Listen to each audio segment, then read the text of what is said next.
to be educated, but I'm so frustrated. Hello to my loneliness. I guess that ignorance is bliss. Take me back to before the new. Rewind, take it out of cue. Innocence can be a young man's game. Signed up for the hall of shame. I wish I knew how much I miss.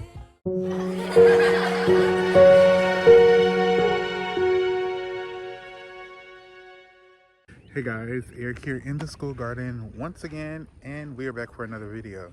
In today's video, we are doing some maintenance, we are doing some up potting, and we're going to be discussing a little issue that we have going on because of our compost that is right over there.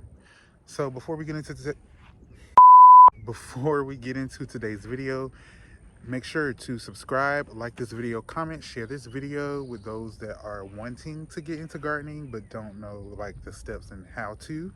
And also make sure to click the notification bell in the top right or left corner of your screen to be notified of when we drop new videos, which is every single week.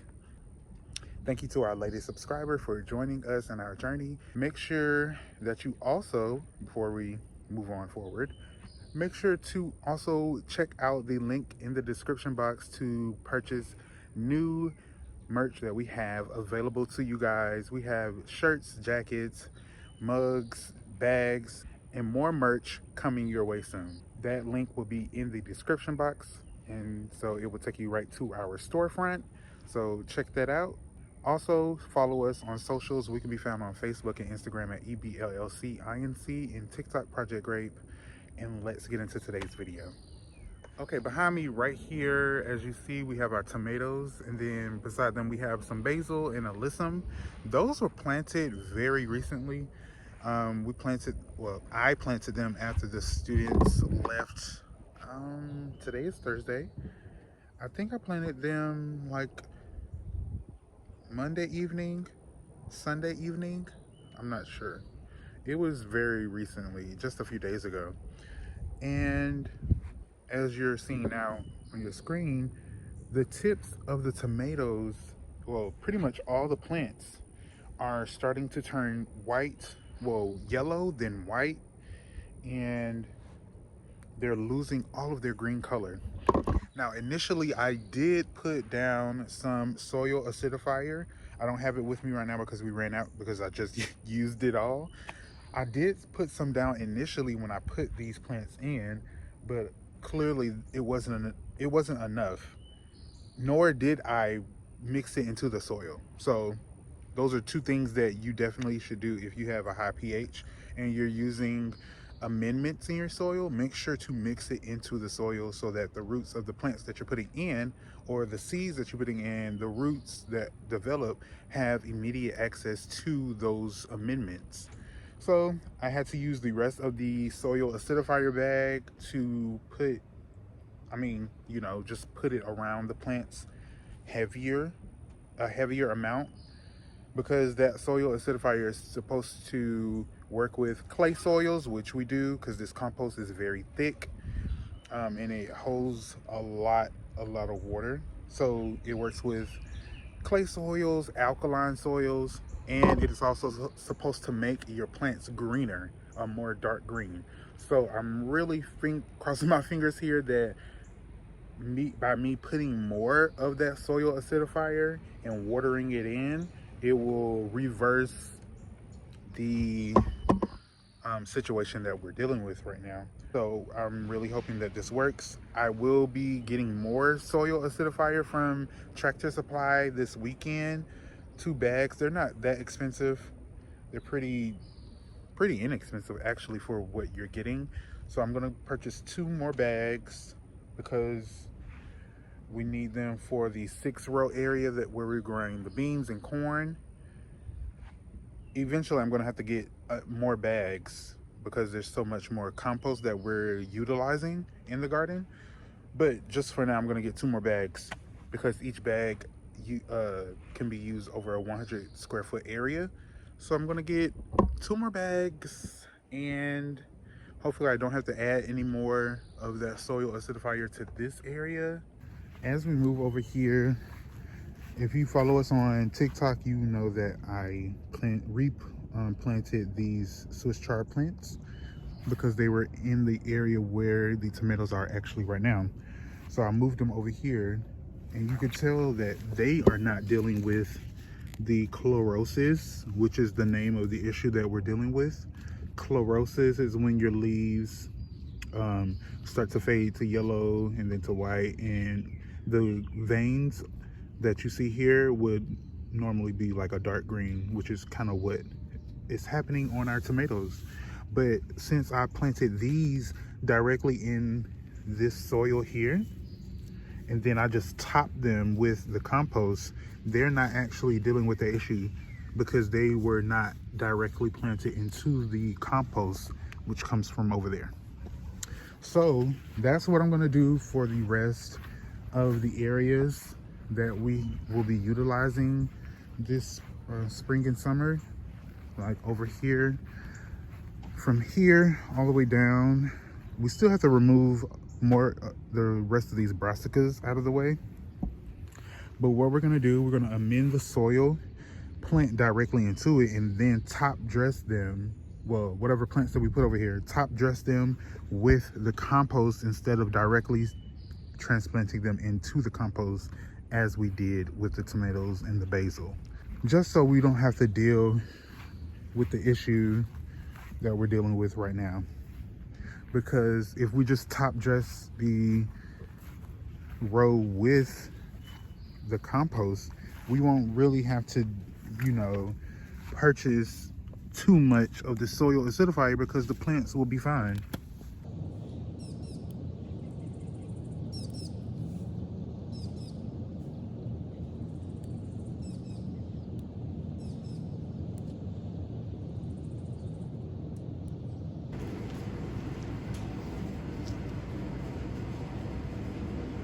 Anytime you're growing chamomile, which we are growing here in the school garden, make sure that you're deadheading it, and not really deadheading it, but just harvesting the petals, not petals, harvesting the heads of chamomile.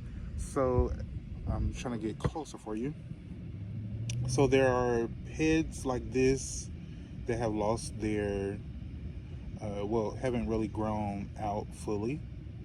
And then there are heads. I don't know if I have any mature heads left on here. I think I harvested them all. Well, no, there got one. And then there are mature heads like this that are bigger and fuller, and the petals are more grown. The white petals are larger, and you can harvest the chamomile at different stages. I've heard that when harvesting your chamomile flowers, the larger and more mature ones are sometimes more bitter, and the younger ones are sweeter. So at this point, this is our first time really growing chamomile successfully. So I've been harvesting the heads at different stages. So I've harvested some young ones, I've harvested older, more mature ones, and we're gonna just see how it all turns out. And by harvesting continually throughout the growing of your chamomile plant and throughout its life, you're able to have more heads grow on your plant.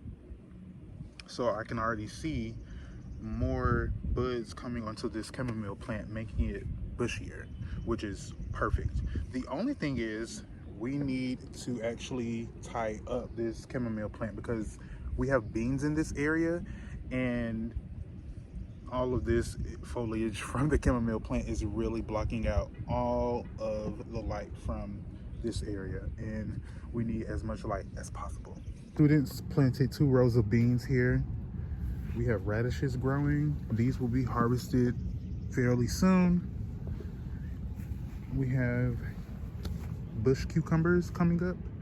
One there, there's one right there. In this row, I transplanted the students' celeriac and some lettuce. So that's growing right there. We have this Swiss chard plant that's been with us since what? Last spring. So it's been here a full year now. We have onions and garlic here. And then we have some, I think it's called ox heart carrots. We have some here.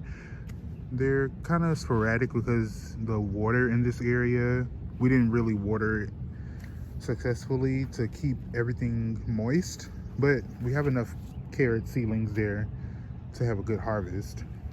We have snap peas here, one lettuce, a cabbage plant. So this cabbage plant, this arugula that's going to seed, the kale, that's all going to be gutted out of here to make space for other plants. Moving over here, we have more onions. The students transplanted their squash, which needs some fertilizer. It looks a little depressing because it's kind of yellow, as you can see, which is not good. So we need to add some fertilizer to that. We have more garlic and onions over here, and all this kale here, which needs to be harvested as well.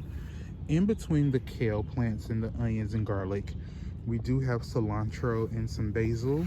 We have our potatoes in this bed. We do have pak choy. I'm not sure why nothing really wants to grow in this bed in terms of our brassicas. They don't really like this area, but we do have a lettuce here. Well, two lettuces, and they're growing very nicely. We do have some onion and garlic in here, but the nicest thing in here is our potatoes. So we have two separate potato plants. These will be harvested most likely in June. Hopefully we get a nice harvest from them. I don't know if you guys remember, it was a lot of videos back. It was about 2 years ago when we had the peach tree, and we got 2 successful harvests from the peach tree. I think it was 2020 and 2021 where we had great harvests from the tree.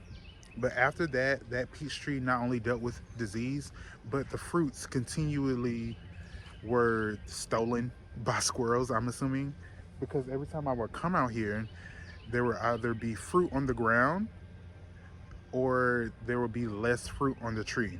And it could either have been a bird or a squirrel, because no human would harvest an unripe peach because they weren't even ready yet. Even though I use gardening as a way to not only pass on knowledge that I've accumulated through not only my journey as a gardening instructor, but as just an avid gardener, I have to find ways to not get stressed out in the garden, if that makes any sense. Like, I know I use gardening as a way to relieve stress, but sometimes while gardening, especially on a large scale like we're doing here at the school garden, it can be a little stressful when you run into issues like I showed you guys earlier with the chlorosis that we're dealing with in the road next to the greenhouse. But I normally just breathe through it, and I just give it time. Like, when dealing with any situation, time heals everything, because you're able to learn through your patience, and you're able to grow as you learn that patience, because you're learning about the situation, utilizing patience, but you're also learning about yourself. You're learning how do I want to say this? You're learning how to cope and deal with each situation as it presents itself. In a garden setting, that literally teaches you how to put those skills into practice in real life.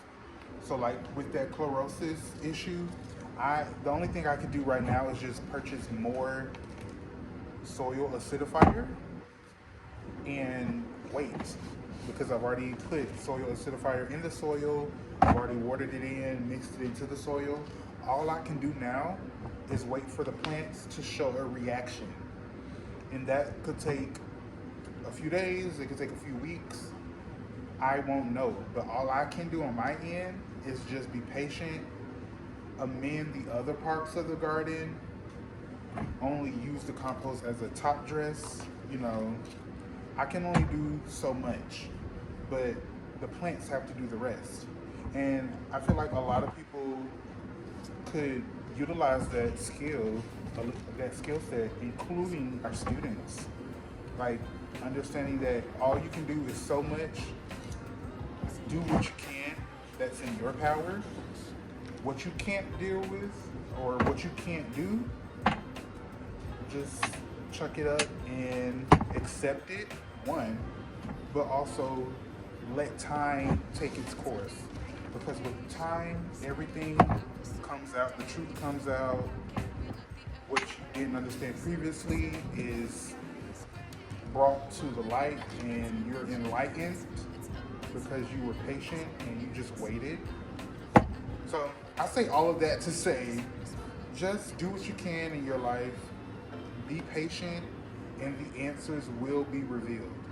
Well, that's everything, guys. I just wanted to come and give you guys a video, just something to tie you guys over until our next few videos that we have lined up for you guys.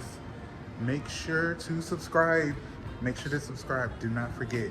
Also, check out the link down in the description box, which will take you to our storefront to purchase t-shirts, jackets, socks, stickers, whatever you would like to purchase. Go ahead and purchase it. It provides funding for our programming here at Easton Banks Learning and Life Center.